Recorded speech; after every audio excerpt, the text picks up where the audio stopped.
State Department in 2009 to join the United States Institute of Peace. I'm neither a career member of the Foreign Service nor of the Civil Service. I am nonpartisan and have been appointed to my positions by every president from President Reagan to President Trump. Let me summarize my main points. First, Ukraine is a strategic partner of the United States, important for the security of our country, as well as Europe. Ukraine is on the front line in the conflict with the newly aggressive Russia.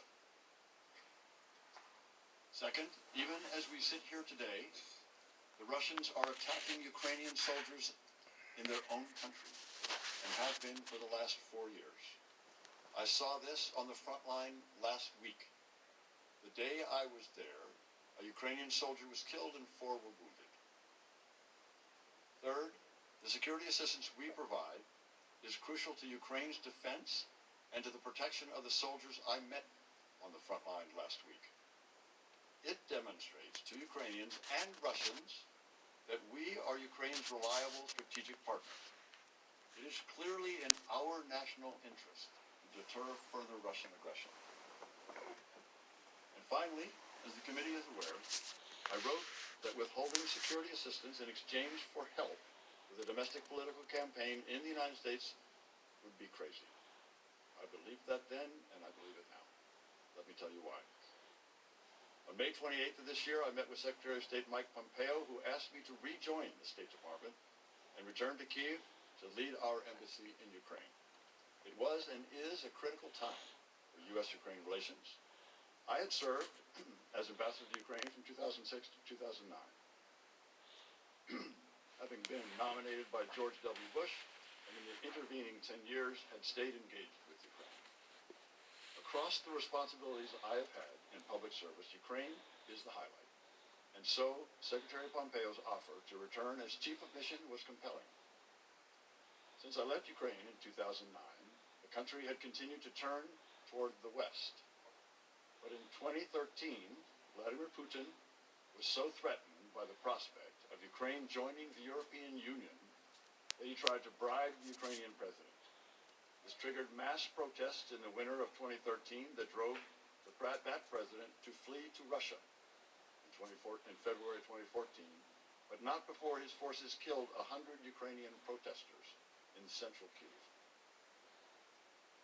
Days later, Mr. Putin invaded Crimea, holding a sham referendum at the point of Russian army rifles. The Russians absurdly claimed that 97% voted to join Russia.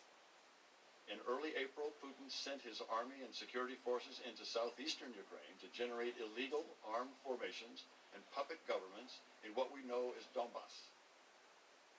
You can see this on the map in the right-hand portion, in the eastern portion of the country. 14,000 Ukrainians have died in the war in Donbass, and more die each week. In July 2014, these Russian-led forces in Donbass shot down a civilian airliner en route from Amsterdam to Malaysia, killing all 298 people on board. We, the Europeans, and most of the West imposed economic sanctions and kicked the Russians out of the G8.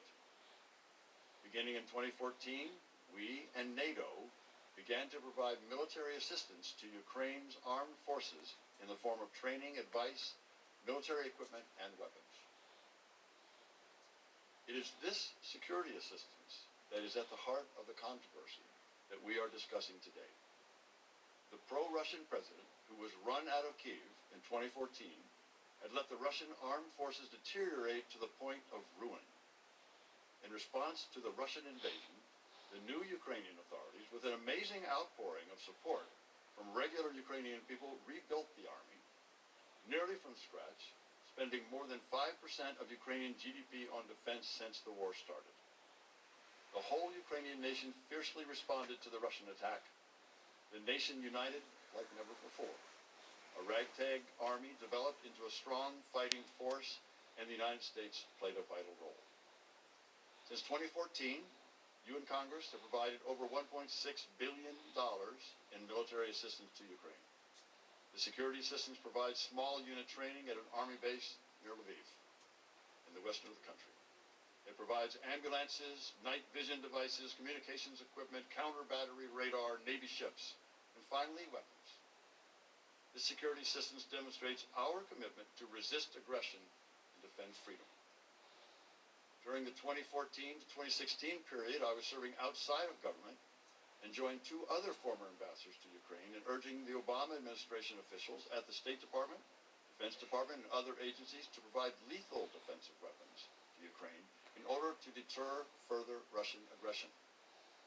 I also supported much stronger sanctions on Russia. I was pleased when the Trump administration provided Javelin anti-tank missiles and enacted stronger sanctions. All to say, I cared about Ukraine's future and the important U.S. interests there. So when Secretary Pompeo asked me to go back to Kyiv, I wanted to say yes, but it was not an easy decision.